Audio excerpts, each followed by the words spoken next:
اپنے بچوں کو دلی کی جامع مسجد کے تعلق سے بتائیں. دلی کی جامع مسجد کوئی عام مسجد نہیں ہے. دلی کی جامع مسجد وہ مسجد ہے جس کی قبولیت کے لیے جب تک مسجد کو نہیں کھولا گیا، شاہجہاں بادشاہ نے جب تک مسجد کا تالا نہیں کھولا کہ جب تک یہ نہ پتا چل جائے کہ مسجد اللہ کے یہاں مقبول ہے یا نہیں ہے. جب انہوں نے دیکھا کہ اللہ کے نبی صلی اللہ علیہ وسلم تشریف لائے اور دلی کی جامع مسجد کے حوض پر آپ نے بیٹھ کر وضو کیا، اس وقت آپ نے رب تعالیٰ کھول دیا.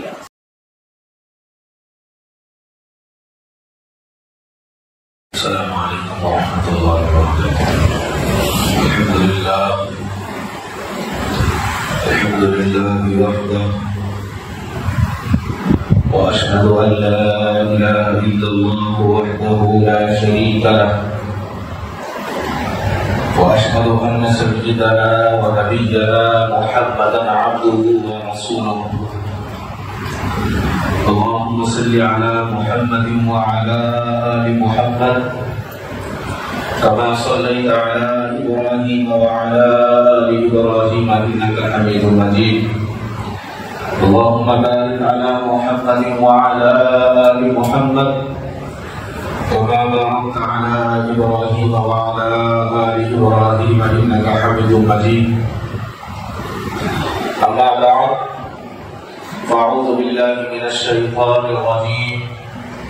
بسم الله الرحمن الرحيم.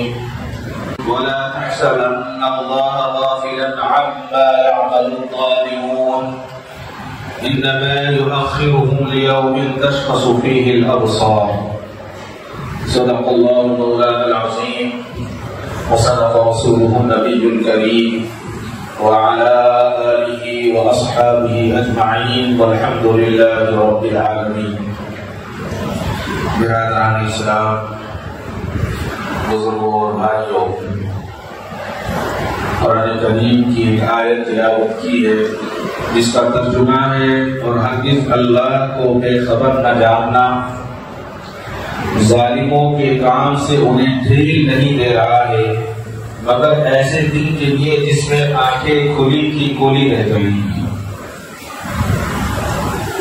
گزشتہ جمعہ عرض کیا گیا تھا کہ انسان کی کامیابی اس کے تقوی میں ہے. اگر تقوی اختیار کرتا ہے تو آخرت کی سعادتیں انسان کو میسر ہوں گی. تقوی اختیار کرنا ہوگا اور اللہ سے ڈرنا ہوگا. جب انسان اللہ سے ڈرتا ہے تو پھر وہ ظلم سے باز آ جاتا ہے، کسی کو تکلیف نہیں دیتا.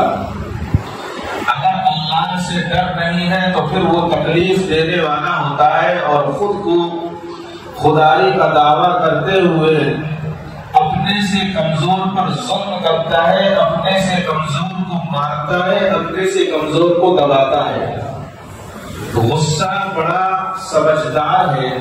غصہ خود غلط ہے لیکن خود سمجھدار ہے. کبھی اپنے سے طاقت والے پر غصہ نہیں آتا. اگر طاقت والے پر غصہ آئے گا تو وہ اس کے غصے کو برابر کر دے گا، ہڈی پسلی توڑ دے گا. غصہ آتا ہے چھوٹے پر، غصہ آتا ہے کمزور پر، اس لیے کہ اس کو پتا ہے کہ یہ کمزور ہے، میں اس پر ظلم کروں گا، میں اس کو سزا دوں گا تو یہ آپ کا کچھ بگاڑ نہیں سکتا. حضرات، ظلم کی بہت ساری شکلیں ہیں جس میں سے شکل عزت نفس سے کھیلنا ہے. کسی کی عزت پر ظلم کرنا ہے، اس کی عزت سے کھلواڑ کرنا ہے، اور کسی کی زندگی سے کھیلنا ہے، اس کو جان سے مار دینا ہے، اور کسی کا مال چھین لینا ہے یا کسی کا مال ہڑپ کر لینا ہے، ناجائز کسی کا مال دبا لینا ہے. یہ بھی ظلم میں شامل ہے. ظلم کی بہت ساری شکلیں ہیں، لیکن اگر انسان دنیا کے اندر دنیاوی زندگی کو کامیاب بنانا چاہتا ہے اور آخرت کی زندگی کو کامیاب بنانا چاہتا ہے تو اس کے لیے ضروری ہے کہ وہ ظلم سے باز رہے، نہ ظلم سہے نہ ظلم کرے. اگر کوئی کسی پر بار بار ایک بار کسی نے ظلم کر دیا، پتا چل جاتا ہے اس نے میرے ساتھ دھوکہ کیا ہے، اب اس کے لیے ضروری ہے کہ دوبارہ اس کا شکار نہ ہو. دوبارہ اس کے چنگل میں نہ پھنسے، دوبارہ اس کے جال میں نہ پھنسے، بلکہ اس سے دوری اختیار کر لے اور ایک کام ضرور کرے کہ اپنا حق لینے کی کوشش کرے۔ ایسا نہیں ہے کہ خاموش بیٹھ جائے کہ اس نے ظلم کر دیا، اس نے مجھے مار دیا تو چلو ایک طرف مار دیا تو دوسری طرف بھی مار دیا، ایسا نہیں، بلکہ اسلام نے جو انصاف کا تقاضا ہے اور عدالتوں میں جو انصاف کا تقاضا ہے، اس تقاضے کے پیش نظر اپنا جو حصہ ہے اس کو واپس حاصل کرنے کی کوشش کرے اور دوبارہ جو ہے اس کے چنگل میں نہ پھنسے۔ ایک تو یہ ہے اور دوسرا یہ ہے کہ خود بھی کسی پر ظلم نہ کرے، خود بھی ظلم نہیں کرنا ہے، خود بھی کسی کو پریشان نہیں کرنا ہے۔ یاد رکھیں ظلم کا انجام کسی طور پر اچھا نہیں ہوتا، چاہے وہ پرانا زمانہ ہو چاہے یہ اس وقت کا زمانہ ہے۔ بہت سارے واقعات ہمارے سامنے ایسے ہیں کہ ہم دیکھ رہے ہیں اور ہم نے دیکھا ہے جنہوں نے ظلم کیا یا جو ظلم کرنے والے کے ساتھ تھے یا جنہوں نے ظلم کا ساتھ دیا، آج وہ پریشان ہیں اور اللہ تعالیٰ پورا کا پورا بدلہ ان سے واپس لیتے ہیں۔ محترم حضرات، مظلوم کی فریاد اس تیر کی طرح سے بتائی گئی ہے کہ جس سے ظالم کبھی بچ نہیں سکتا۔ مظلوم کی فریاد بہت بڑی فریاد ہوتی ہے۔ نبی کریم صلی اللہ علیہ وسلم نے ارشاد فرمایا، جب حضرت معاذ رضی اللہ تعالیٰ کو یمن کا گورنر بنا کر بھیج رہے تھے، بھیجتے ہوئے آپ مدینے سے باہر تشریف لائے حضرت معاذ کو چھوڑنے کے لیے۔ اللہ اکبر، کتنا بڑا اخلاق تھا، ان سے ہمیں سیکھنے کو ملتا ہے۔ جب باہر چھوڑنے کے لیے آ رہے تھے حضرت معاذ بن جبل رضی اللہ تعالیٰ نے اللہ کے نبی صلی اللہ علیہ وسلم سے درخواست کی، اے اللہ کے نبی مجھے کوئی نصیحت فرما دیجیے، تو اللہ کے نبی صلی اللہ علیہ وسلم نے نصیحت فرمائی، اے معاذ مظلوم کی دعا سے بچ کر رہے، اور پھر فرمایا کہ اللہ اور اس کے درمیان میں کوئی پردہ نہیں ہوتا، اللہ تعالیٰ اس کو قریب سے دیکھتے ہوتے اور اللہ تعالیٰ سب جانتے۔ مظلوم کی دعا ہر صورت اللہ تعالیٰ قبول کرتا، اور اللہ کے نبی نے تو یہ فرما دیا کہ اگر وہ فاجر اور کافر ہے، مشرک ہے، تو بھی اللہ تعالیٰ اس کی دعا قبول فرما دیا۔ اللہ اکبر، کتنی سخت بات آپ نے فرمائی۔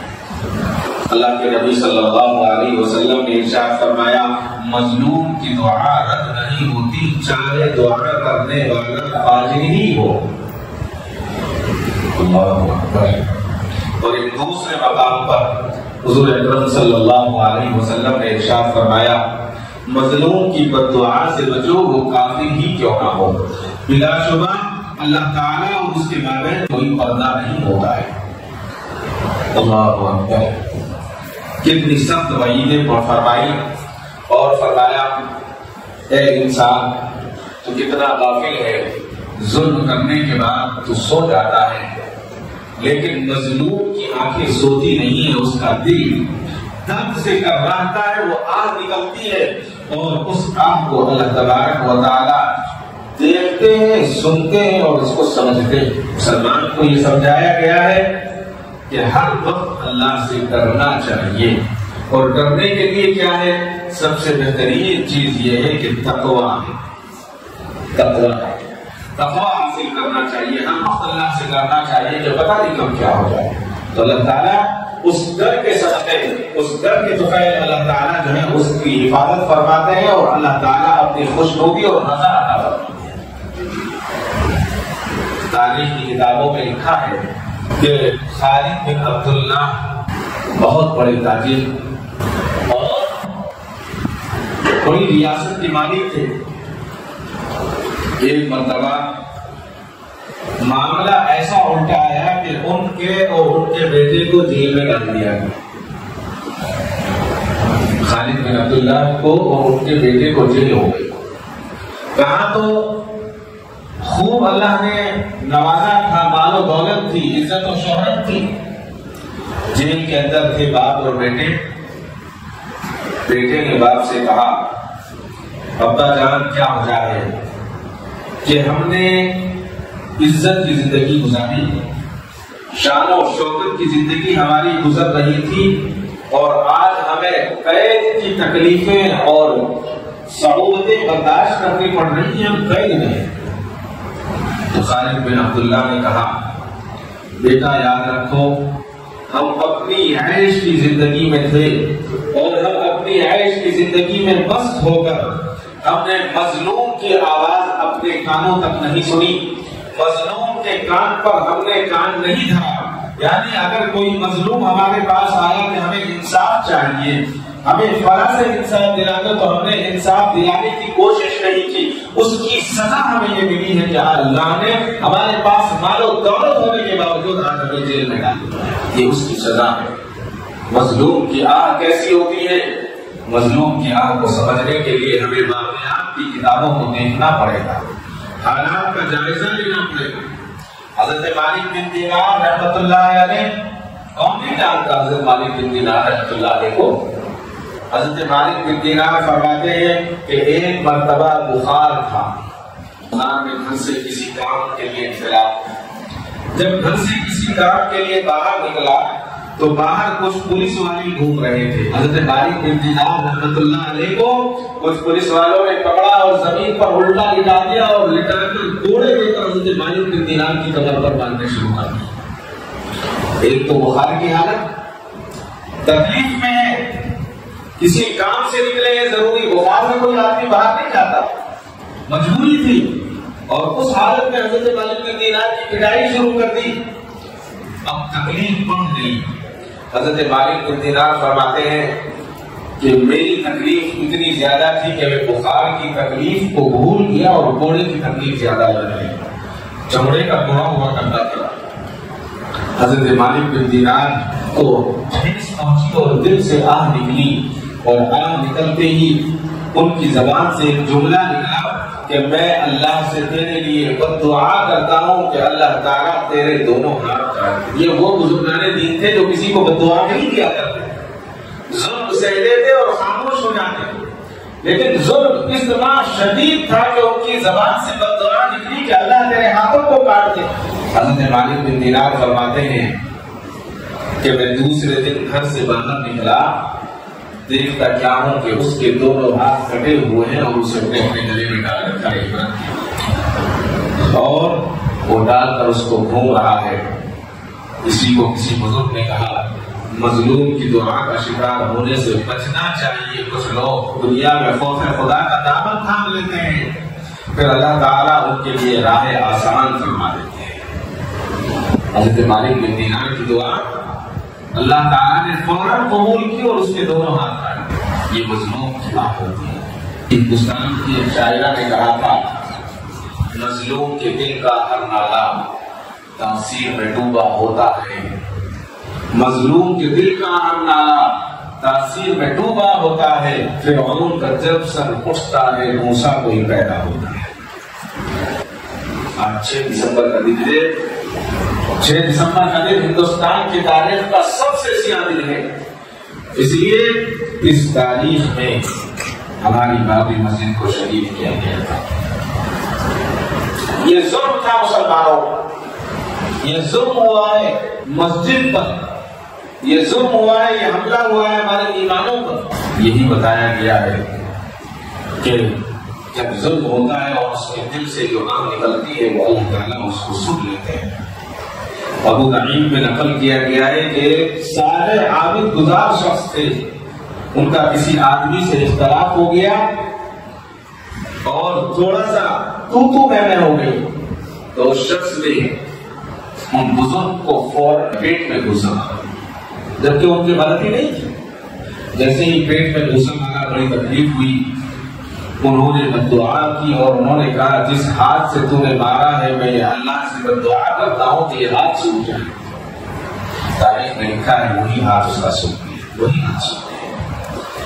جب ظلم ہوتا ہے اور ظلم کے خلاف اللہ سے سزا لگائی جاتی ہے تو اللہ تعالیٰ اس کو سنتے ہیں۔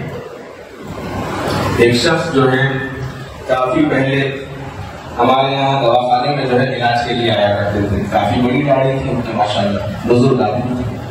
پیر کی تکلیف، پیر میں سڑن تھی، پیر سڑتا تھا، دوا کھاتے تھوڑی بہت تکلیف کم ہوتی اور پھر تکلیف شروع ہو جاتی. کئی سال گزر گئے. حضرت والد صاحب رحمۃ اللہ علیہ نے ایک دن ان سے پوچھا کہ بھائی یہ بتائیے آپ کیا کام کرتے ہیں یا کیا کام کرتے تھے؟ تو وہ بتانے کو تیار نہیں. کئی مرتبہ ان سے پوچھا, کہا کہ نہیں چھوڑو حضرت دوا دو. بھائی دوا تو دے دیں گے لیکن یہ بتاؤ یہ ہوا کیسے تھا؟ تو اس نے ایک آہ بھری اور کہا کہ میں پولیس میں تھا. میں پولیس میں تھا اور ایک دن ایک بوڑھے کو میں نے پیر سے اس کی گردن پر پیر میں کر دبایا اور اس کو ناک میں نے مارا. اس کے بعد سے یہ تکلیف شروع ہو گئی. آج کتنے سال, پتہ نہیں کتنے سال بتائے, اتنے سال ہو چکے ہیں, سارے ٹیسٹ نارمل آتے ہیں اور میری تکلیف کوئی نہیں جانتا. تو حضرت رحمۃ اللہ نے فرمایا کہ جاؤ اس کا کوئی علاج نہیں ہے, بس جا کر توبہ کرو اور اسی سے معافی مانگو جس کے ساتھ تم نے ظلم کیا ہے. ظلم ایسی چیز ہے کہ اس کا رزلٹ فوراً دیکھنے کو ملتا ہے, فوراً دیکھنے کو ملتا ہے. بخاری کی روایت ہے, حضرت جابر سے مروی ہے کہ اہل کوفہ نے حضرت عمر رضی اللہ تعالیٰ عنہ کے پاس حضرت سعد رضی اللہ تعالیٰ عنہ کی شکایت بھیجی اور کہا کہ وہ نماز ٹھیک سے نہیں پڑھاتے. اس زمانے میں جو گورنر ہوا کرتا تھا وہی نماز پڑھایا کرتا تھا. حضرت عمر نے پوچھا کہ سعد تمہارے سے یہ شکایت آئی ہے کہ تم نماز ٹھیک نہیں پڑھاتے. آج کل مسجدوں میں بھی یہ شکایتیں ہوتی ہیں, کرنا چاہیے. بعض جگہ امام تیز پڑھنے والے ہوتے ہیں, ہمیں کیا پتا وہ کتنا تیز پڑھتے ہیں, تو لوگ کہتے ہیں جلدی جلدی نماز پڑھا دیتے ہیں. بعض جگہ اطمینان سے پڑھنے والا امام ہوتا ہے تو کہتے ہیں کہ امام صاحب دیر سے نماز پڑھاتے ہیں.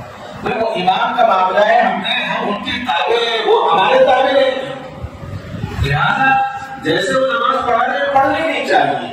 ہاں اگر ہمیں پسند نہیں ہے تو دوسری مسجد دیکھیں, دوسری مسجد میں جہاں اچھا ہے وہاں نماز پڑھیں. لیکن امام نماز ٹھیک نہیں پڑھاتا, مؤذن اذان ٹھیک نہیں دیتا, یہ ہر مسجد میں شکایتیں ہوتی ہیں. اور شکایتیں کرنے والے ایک یا دو ہی احباب ہوتے ہیں, سب نہیں ہوتے. جو احباب جن کے دلوں میں یہ بات آتی ہے ان کو اپنے اصلاح کرنی چاہیے, اللہ سے ڈرنا چاہیے اور یہ خیال کر لینا چاہیے کہ یہ جو وسوسہ ہے جو ہمارے دل میں آ رہا ہے یہ رحمان کی طرف سے نہیں, شیطان کی طرف سے ہے. تو حضرت عمر فاروق رضی اللہ تعالیٰ نے حضرت سعد سے پوچھا کہ سعد لوگ شکایت کرتے ہیں کہ تم نماز ٹھیک نہیں پڑھاتے. حضرت سعد رضی اللہ تعالیٰ نے کہا کہ امیر المومنین میں تو نماز وہ پڑھاتا ہوں جو رسول اللہ صلی اللہ علیہ وسلم سے سیکھی ہے. سبحان اللہ, اللہ کے نبی نے جو نماز پڑھانی سکھائی ہے وہ نماز پڑھاتا ہوں, اور تو مجھے نہیں پتا ہے کیسی نماز پڑھانی ہے. حضرت سیدنا عمر فاروق فرماتے ہیں کہ ٹھیک ہے, میں بھی یہی سوچتا ہوں کہ تم جو ہے نماز وہی نماز پڑھاتے ہو جو اللہ کے نبی صلی اللہ علیہ وسلم نے سکھائی ہے. پھر حضرت عمر فاروق رضی اللہ تعالیٰ نے کچھ آدمیوں کو کوفہ بھیجا, کہا کہ جاؤ تحقیق کرو, جا کر یہ دیکھو کہ بات صحیح ہے یا غلط ہے. کچھ لوگ کوفہ گئے, جانے کے بعد حضرت سعد رضی اللہ تعالیٰ کے متعلق پوچھا کہ نماز کیسی پڑھاتے ہیں. لوگوں نے کہا کہ نماز بہت اچھی پڑھاتے ہیں. خود نماز پڑھ کے دیکھی کیسی پڑھاتے ہیں, اچھی پڑھاتے ہیں. اس کے بعد لوگوں سے بات کی تو ایک شخص ملا, اس نے کہا کہ حضرت سعد نماز تو اچھی پڑھاتے ہیں لیکن مال صحیح تقسیم نہیں کرتے جو مال آتا ہے لوگوں میں. کہا کہ وہ کیسے؟ کہا کہ کسی کے ساتھ نرمی کرتے ہیں, کسی کے ساتھ سختی کرتے ہیں, اپنے لوگوں کو خاموشی سے بانٹ دیتے ہیں اور دوسرے لوگوں کو صحیح نہیں دیتے. یعنی یہ بھی بہتان تھا, یہ بھی جھوٹ تھا. آدمی کو جھوٹ سے بچنا چاہیے, خصوصاً اس جھوٹ سے کو ہم نے اپنی آنکھوں سے دیکھا نہیں ہے. اگر کوئی آدمی مجھے آ کر یہ کہے کہ آپ کے فلاں آدمی نے فلاں آدمی کی ایک آنکھ پھوڑ دی ہے, تو میرا حق نہیں ہے کہ میں اس پر فوراً جواب دوں اور یہ کہوں کہ ہاں اس نے پھوڑ دی ہے, یا آگے یہ بتا دوں کہ فلاں آدمی نے فلاں کی آنکھ پھوڑ دی ہے. حضرت تھانوی رحمۃ اللہ علیہ نے لکھا ہے اگر کوئی آدمی تمہارے پاس آئے اور آ کر یہ کہے اس کی ایک آنکھ پھوٹی ہوئی ہو اور یہ بتائے کہ فلاں آدمی نے میری ایک آنکھ پھوڑی ہے, آپ فیصلہ کیجئے, تو آپ کو حق نہیں ہے کہ آپ فیصلہ کریے. لوگوں نے پوچھا حضرت جب آنکھ پھوٹی ہوئی ہے تو پھر فیصلہ تو کر سکتے ہیں. حضرت نے فرمایا جب تک آنکھ جس کی پھوٹی ہے اس کو دیکھ نہ لو, اس سے بات نہ کر لو, جب تک فیصلہ مت کرو. کیا معلوم یہ شخص اس کی دو آنکھیں پھوڑنا ہے. اور ہوتا ہے ایسا، جھوٹ بولنے والا پہلے پہنچ جاتا ہے انصاف کے لیے، اور سچ پہ جو رہتا ہے وہ باقی رہ جاتا ہے، وہ خاموش رہ جاتا ہے۔ تو حضرت سعد رضی اللہ تعالیٰ کے خلاف ایک نے کہا کہ یہ مال کو صحیح تقسیم نہیں کرتے۔ حضرت سعد رضی اللہ تعالیٰ ان کو یہ بات معلوم ہوئی تو بڑی تکلیف ہوئی، اور حضرت سعد رضی اللہ تعالیٰ نے اللہ سے دعا کی کہ اللہ تو اس کو فتنے میں ڈالنے کے ساتھ ساتھ اس پر فقر طاری فرما دے، یعنی اس کو فقیر بنا دے، اس کا مال ختم کر دے۔ حضرت سعد رضی اللہ تعالیٰ کی دعا قبول ہو گئی، قبول ہونے کی اللہ کے نبی نے فرمایا ہے کہ مظلوم کی دعا اللہ کے اور مظلوم کے درمیان کوئی پردہ نہیں ہے۔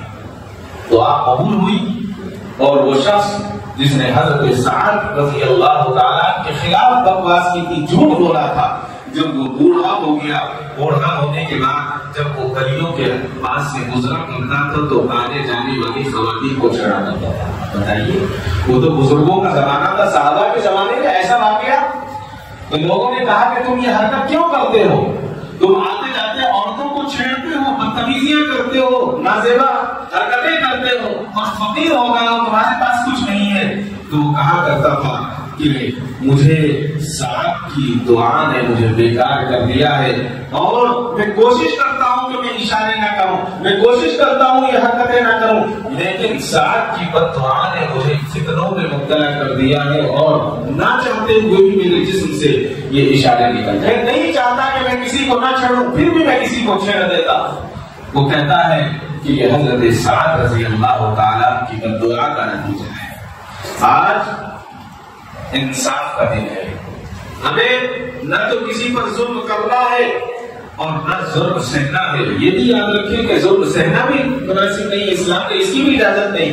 اگر آپ ظلم سہتے رہیں گے تو ظالم کی ہمت بڑھ جائے گی اور ظالم آگے بڑھنے لگے گا۔ اس لیے بتایا گیا ہے کہ ظالم کا ہاتھ پکڑ لو اور کوشش یہ کرو کہ وہ ظلم نہ کرے اور آپ اپنا بدلہ لے لو اس سے۔ حضرت صفیہ رضی اللہ تعالیٰ عنہا نبی پاک صلی اللہ علیہ وسلم کی پھوپھی تھی۔ آج ہم میں اتنا کم نہیں ہے، آج ہم میں اتنی طاقت نہیں ہے جتنی طاقت ان عورتوں میں تھی جو ظلم کے خلاف کھڑی ہو جاتی تھی۔ جب صحابہ کرام رضوان اللہ تعالیٰ عنہم اجمعین نے غزوہ خندق کے موقع پر تمام عورتوں کو ایک قلعے میں بند کر دیا، عورتیں بند ہو گئی اور غزوہ احد کے لیے مرد حضرات چلے گئے، تو حضرت حسان بن ثابت رضی اللہ تعالیٰ عنہ کو ان کی حفاظت کے لیے مامور کر دیا۔ پہلے ہی لوگ کم تھے، اب کس کو مامور کریں؟ تو مرد ہونا چاہیے سوچتے ہوئے حضرت حسان بن ثابت رضی اللہ تعالیٰ کو رکھا۔ حضرت حسان بن ثابت عمر میں زیادہ، جسم میں کمزور۔ اب ایک یہودی نے دیکھا کہ موقع اچھا ہے، عورتوں پر حملہ کیا جا سکتا، تو اس نے چڑھنے کی کوشش کی قلعے کی دیوار پر کہ کسی طرح اندر داخل ہو، دروازہ کھولو اور حملہ کیا جائے۔ حضرت صفیہ رضی اللہ تعالیٰ عنہ نے یہ منظر دیکھا، دیکھنے کے بعد حضرت حسان بن ثابت سے کہا کہ حسان اس کی گردن اتار دو، لیکن حسان بن ثابت رضی اللہ تعالیٰ کمزور تھے، کتنی طاقت نہیں تھی۔ حضرت حسان خاموش رہے تو حضرت صفیہ سمجھ گئی کہ حسان بن ثابت میں طاقت کم ہے، کمزور ہے۔ فوراً اوپر گئی، ایک پتھر اٹھایا اور پتھر اٹھا کر اس کے سر پر ڈال دیا، اس کو کچل دیا، اس کو مار دیا۔ جیسے اس کی لاش نیچے گئی تو حضرت حسان بن ثابت کو حضرت صفیہ نے کہا کہ حسان جاؤ اس کی گردن اتار کر لاؤ، اس کے کپڑے کھول کر لاؤ تاکہ قلعے کے باہر ہم پھینک دیں، اور جو یہودی اس چکر میں ہے کہ وہ مسلمان عورتوں پر حملہ کرے، وہ بھاگ گئے، وہ بات آ جائے کہ یہاں مرد بھی ہے۔ تو حضرت حسان بن ثابت خاموش رہے تو حضرت صفیہ نے کہا کہ حسان وہ خیر مرد ہے، میں اس کے کپڑے نہیں اتار سکتی، تم جاؤ اس کے کپڑے اتار کر لاؤ، اس کی گردن کاٹ کر لاؤ۔ تو حضرت حسان اس کے کپڑے اتار کر لائے، حضرت صفیہ اس کی گردن کاٹ کر لائی اور گردن کاٹ کر لائی، اور جس طرف یہودی چھپے تھے اس طرف اس کی گردن کو پھینک دیا اور سارے یہودی بھاگ گئے۔ اس وقت حضرت صفیہ کی عمر کیا تھی؟ حضرت صفیہ رضی اللہ تعالیٰ عمر 50 پر 8 سال۔ آج 50 پر 8 سال کی عورت کو یہ کام کر سکتی ہے؟ اس میں یہ حکمت یہ طاقت ہو سکتی ہے؟ ہو سکتی ہے. کب ہوگی؟ جس وقت ایمان کا جذبہ ہوگا اور ایمان کی طاقت ہوگی تو پھر ہو جائے گا. پھر کوئی مشکل نہیں. اسلام ظلم نہیں کرتا ہے لیکن ظلم سہنے کی بھی اجازت نہیں دیتا ہے کہ تم ظلم سہو. بس کرنے کی بات یہ ہے کہ انسان کتنا بھی نیک ہو، کتنا نمازی ہو، کتنا پرہیزگار ہو، عالم ہو، حافظ ہو، فاضل ہو، تبلیغی ہو، اگر وہ ظالم ہے تو اس کی کوئی سنوائی نہیں ہوگی. ظالم جو ہوگا ظالم کو اللہ پسند نہیں کرتے. کوئی نہیں ظلم کرنے والے کو پسند نہیں کرتے. آج ہم قرآن کریم پڑھتے ہیں، ہم لوگ عربی نہیں ہے، ہماری عربی ایسی نہیں، ہمیں زبر زیر پیش کی ضرورت ہوتی ہے. قرآن کریم کے اندر زبر زیر پیش کا کام کس نے کیا تھا؟ حجاج بن یوسف نے کیا تھا. حجاج بن یوسف کون تھا؟ آج تک ہم اس کی خرابیاں سنتے آئے ہیں کہ بہت بڑا ظالم بادشاہ تھا، بہت ظالم حکمران تھا. لیکن حجاج بن یوسف کے تعلق سے آتا ہے کہ تہجد کی ایک رکعت میں روزانہ 10 بار قرآن کریم پڑھا کرتا. اور حجاج بن یوسف کے تعلق سے آتا ہے کہ نماز نہیں چھوڑتی تھی، جماعت کے ساتھ نماز پڑھتا تھا. حجاج بن یوسف کے تعلق سے آتا ہے زندگی میں کبھی شراب نہیں پی، کبھی اس نے زنا نہیں کیا، لیکن ظالم تھا. جہاد پر ہر وقت تیار رہتا تھا اور جہاد کا اتنا شوقین تھا کہ اس کے زمانے میں بڑی بڑی فتوحات حاصل کی تھا، لیکن مزاجن ظالم تھا، ظلم کیا کرتا تھا. ایک مرتبہ حضرت سعید بن جبیر رحمۃ اللہ علیہ ایک تابعی گزرے ہیں جو حجاج بن یوسف کے علاقے میں تھے. تو حضرت سعید بن جبیر رحمۃ اللہ علیہ نے جمعہ کے دن منبر پر بیٹھ کر کہا حجاج بن یوسف جو ہے ایک ظالم شخص، ظلم کرنے والا ہے، لوگوں کو ظلم کرتا ہے. اب ہر سیاسی لوگوں کی جماعتوں کے مختلف مخبر ہوتے ہیں، ہر جگہ مخبری کرتے ہیں. تو یہ مخبری کی گئی اور کسی نے جا کر حجاج بن یوسف سے یہ کہا کہ آپ کے تعلق سے جو ہے حضرت سعید بن جبیر رحمۃ اللہ علیہ نے جمعہ کے دن مسجد میں یہ کہا ہے کہ حجاج ظالم شخص ہے. تو اس کو بڑا غصہ آیا. اس نے حضرت سعید بن جبیر کو بلایا اور بلا کر کہا کہ سنا ہے تم نے میرے بارے میں ایسا ایسا کہا ہے. تو حضرت سعید بن جبیر نے کہا کہ بالکل صحیح سنا میں نے کہا ہے. کہا کہ تمہیں اس کی سزا پتا ہے کیا ہوگی؟ انہوں نے کہا کہ سزا کچھ بھی ہو، جو بات سچ تھی میں نے کہی ہے اور کچھ نہیں کہا ہے. تو فوراً جلاد کو بلایا اور یہ کہا کہ ان کو قتل کر دیا جائے.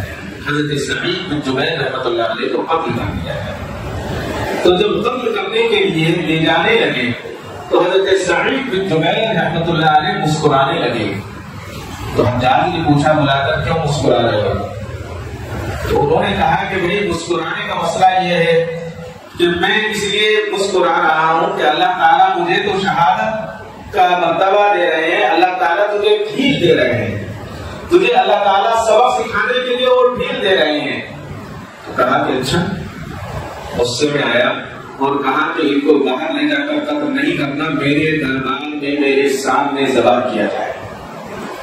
جب لٹایا گیا حضرت سعید بن جبیر نے اپنا منہ قبلے کی طرف کر لیا اور قبلے کی طرف کرنے کے بعد کہا کہ اللہ میرا چہرہ تیری طرف ہے، اگر تو راضی ہے تو بس مجھے حجاج کی موت کا کوئی مسئلہ نہیں ہے. موت تو آنی ہے، حجاج نہ موت کا مالک ہے نہ زندگی کا مالک ہے. آپ کی طرف میرا چہرہ ہے، آپ مجھ سے راضی ہو جائیں یہ میرے لیے کافی ہے. حجاج نے سنا، غصے میں آ گیا اور کہا کہ ان کا چہرہ قبلے سے دوسری طرف کر دو. دوسری طرف پھیر دیا، قبلے کی طرف سے ہٹا دیا چہرہ. کتنا بڑا ظالم تھا. جب دوسری طرف ہٹایا تو اس وقت حضرت سعید بن جبیر نے کہا اے اللہ جدھر بھی کیا جائے آپ تو ہر جگہ موجود ہیں، کدھر بھی میرا چہرہ کر لیا جائے، جدھر کیا جائے آپ تو ہر جگہ موجود ہیں. مشرق میں، مغرب میں، شمال میں، جنوب میں، ہر طرف آپ کی حکمرانی ہے. میری دعا ہے میرے قتل آخری قتل ہو اور میرا قتل کے بعد حجاج بن یوسف کسی کو قتل نہ کر سکے، میری اس کے ساتھ تو دعا ہے.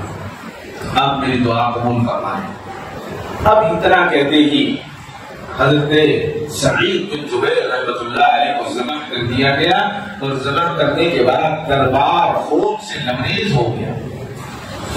لوگوں نے کہا کہ حجاج تو نے اچھا نہیں کیا ہے، معلوم ہونا چاہیے کہ جو اللہ کی رضا کی خاطر خوشی خوشی مسکراتا ہوا اللہ کی راہ میں شہید ہوتا ہے، اس کا اتنا خون نکلتا ہے، کسی اور کا اتنا خون نہیں نکلتا ہے، تجھے ڈرنا چاہیے۔ لیکن حجاج بن یوسف نے کہا کہ نہیں، کچھ نہیں دیکھے۔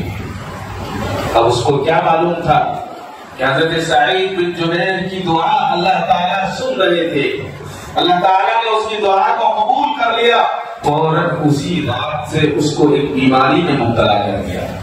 بیماری کیا کہ جب لیٹتا آنکھ بند کرتا تو اس کو حضرت سعید بن جبیر رحمۃ اللہ علیہ نظر آتے، اور حضرت سعید بن جبیر اس کا گریبان پکڑ کر پوچھتے کہ حضرت یہ بتا کہ تو نے مجھے قتل کیوں کیا ہے، تو نے مجھے شہید کیوں کیا ہے، میں نے تیرا کیا بگاڑا؟ اور یہ جملہ ایسا اس پر طاری ہوتا کہ اس کی کب کبھی بن جاتی اور کب کبھی بننے کے بعد اتنی ٹھنڈ لگتی اور ایسا بخار چڑھتا کہ برا حال ہو جاتا۔ بڑی بڑی رضائیاں اور کمبل اور کپڑے سب فیل ہو گئے۔ حکما نے دوائیاں دی، دوائیاں کام کرنی بند کر دی، آنکھ بند کرتا اور وہ خواب نظر آتا اور اس پر بخار چڑھ جاتا۔ آخر اس وقت کے جو حکما تھے انہوں نے کیا کیا، بڑی بڑی انگیٹھیاں لکڑیاں جلا کر اس کے قریب رکھتے، لیکن اس کی ٹھنڈ نہیں جاتی تھی، اتنا ڈر اس کے اندر بیٹھا ہوا تھا۔ کھال جل گئی قریب کرنے کی وجہ سے۔ آپ کو تاریخ میں لکھا ہے کہ اپنی زندگی میں اولیاء کو، علماء کو، نیک بندوں کو 1,30,000 سے زیادہ لوگوں کا اس نے قتل کیا۔ کوئی دن ایسا نہیں گزرا کہ اس کی تلوار پر خون نہ لگا ہو۔ جب تک وہ خون اپنی تلوار پر نہیں دیکھتا تھا کھانا نہیں کھاتا۔ سارے کام کیے، تہجد کی نماز میں 1 رکعت کے 10 پارے، روزہ نماز جماعت کے ساتھ، شراب کبھی نہیں، زنا کبھی نہیں، لیکن ظلم کی وجہ سے اللہ تعالیٰ نے اس میں مبتلا فرمایا۔ اور پھر یہ حالت آئی کہ جب آنکھ بند کرتا چیخیں مارتا تھا، ڈرتا تھا اور کہتا تھا کہ سعید بن جبیر کی بددعا مجھے ختم کر دی۔ یقین ہو گیا تھا، کسی کو بلاتا کوئی نہیں آتا تھا۔ وہ پریشان ہو کر اس نے اس وقت کے مشہور بزرگ حضرت حسن بصری کو بلایا اور بلا کر کہا کہ میں اس قدر پریشان ہوں، آپ میرے لیے دعا کریں، میرے لیے دعا کرتے کہ میں ٹھیک ہو جاؤں۔ حضرت حسن بصری رحمت اللہ علیہ رونے لگے اس کی حالت کو دیکھ کر کہا کہ میں نے تجھے بار بار منع کیا تھا کہ نیک بندوں کے ساتھ چھیڑ چھاڑ نہ کرے۔ اگر تو نیک بندوں کے ساتھ چھیڑ چھاڑ کرے گا تو تیری یہی حالت ہونے کی جو آج ہو رہی ہے۔ رشتہ داروں کو بلایا، رشتہ داروں کو بلا کر کہا کہ سعید بن جبیر کی بددعا مجھے ستا رہی ہے، آپ لوگوں کو ایک وصیت کرتا ہوں، اگر میں مر جاؤں تو میرا جنازہ رات کو اٹھانا، دن میں نہ اٹھانا۔ یہ کون کہہ رہا ہے؟ جس نے قرآن کریم پر زبر زیر لگایا ہے۔ ساری نیکیاں ایک طرف، ظلم اللہ کو پسند نہیں ہے۔ کہا کہ رات کو میرا جنازہ مت اٹھانا ورنہ لوگ میرے جنازے پر پتھر ماریں گے، میرا کفن پھاڑ دیں گے، اور صبح ہونے سے پہلے پہلے میری قبر کی مٹی کو لیول کر دے گا، یہ پتا نہ چلے کہ میری قبر کہاں ہے۔ اگر لوگوں کو یہ پتا چلا کہ میری قبر کہاں ہے تو لوگ اس پر بھی نہیں چھوڑیں گے، وہاں بھی آ کر میری قبر پر جوتے برسائیں گے۔ ظلم کا یہ انجام ہوتا ہے۔ یہی ہوا، 40 دن ہوئے، رات کو اس کا پیٹ پھٹا اور پیٹ پھٹنے کے بعد اسے انتقال۔ حجاج بن یوسف کا یہ انجام ہوا۔ اتنی نیکیاں کرنے کے باوجود اللہ نے یہ انجام کو پہنچایا۔ اس کی کیا وجہ تھی؟ اس کی یہی وجہ تھی کہ اللہ تعالیٰ ظالم کی رسی کو ڈھیل تو دیتا ہے لیکن ظالم سے پورا حساب لیتا ہے، ظالم سے پورا حساب لیتا ہے۔ حضرت سیدنا معاذ بن جبل کے تعلق سے جیسا میں نے عرض کیا کہ رسول اللہ صلی اللہ علیہ وسلم نے ارشاد فرمایا، مظلوم کی بددعا سے بچو، بلا شبہ اس کے اور اللہ کے درمیان میں کوئی پردہ اور کوئی آڑ نہیں ہے۔ آج کا دن 6 دسمبر کا دن بابری مسجد کو شہید کرنے کا سیاہ اور ہندوستان کی عدالت نے قانون بنایا تھا کہ اس کے بعد کسی مسجد کو، کسی چرچ کو، کسی اور مذہبی جگہ کو چھیڑا نہیں جائے گا، لیکن کوئی قانون نہیں ہے، یہ ظلم ہے۔ اور جب ظلم جس پر ہوتا ہے، جب وہ اللہ سے رجوع ہو جاتا ہے تو اللہ تعالیٰ اس کی ضرور سنتے ہیں۔ دوسری مسجد کو لیا بنارس کی، پھر تیسری مسجد کا نام لیا سنبل کی، اب چوتھی مسجد کا لیا کون سی؟ جامع مسجد دلی کی۔ اسلام سے پاکیزہ مذہب کہاں ملے گا؟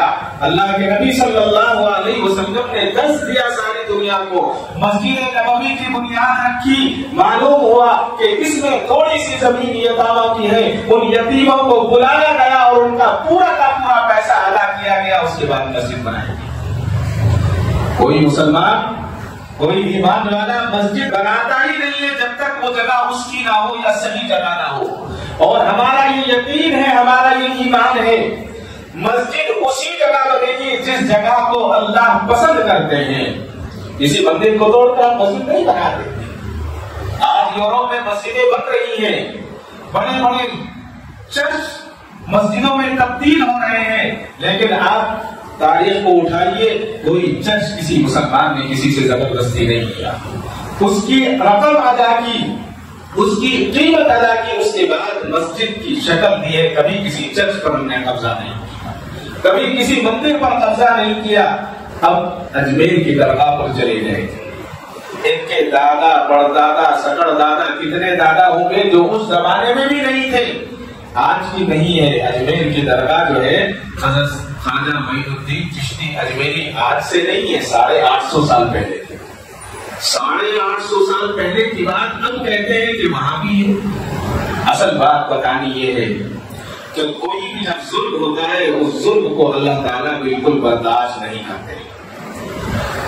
اب ظلم کی حد ہو چکی ہے، اب ہمیں یہ چاہیے کہ ہم ظلم کے خلاف بھی کھڑے ہوں، اپنے آپ کو مضبوط بنائیں۔ بار بار ایک بات کہی جاتی ہے، اپنے دلوں کو مضبوط بنائیں۔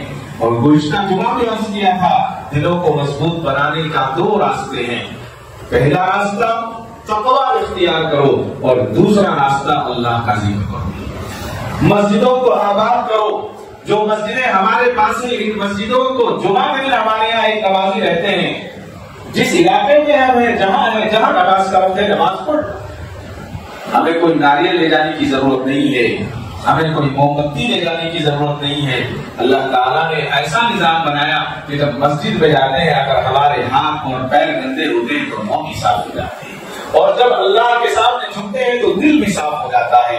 جو زبان سے ہم نے بری باتیں کہی ہیں، جب نماز پڑھتے ہیں تلاوت کرتے ہیں تو زبان صاف ہو جاتی ہے، اور جب سجدہ اور رکوع اور اس کے بعد سلام پھیرتے ہیں تو جسم بالکل پاک و صاف ہو جاتا ہے۔ ایک نماز سے دوسرے نماز کے درمیان جو گناہ ہوتے ہیں وہ گناہ ختم ہو جاتے ہیں۔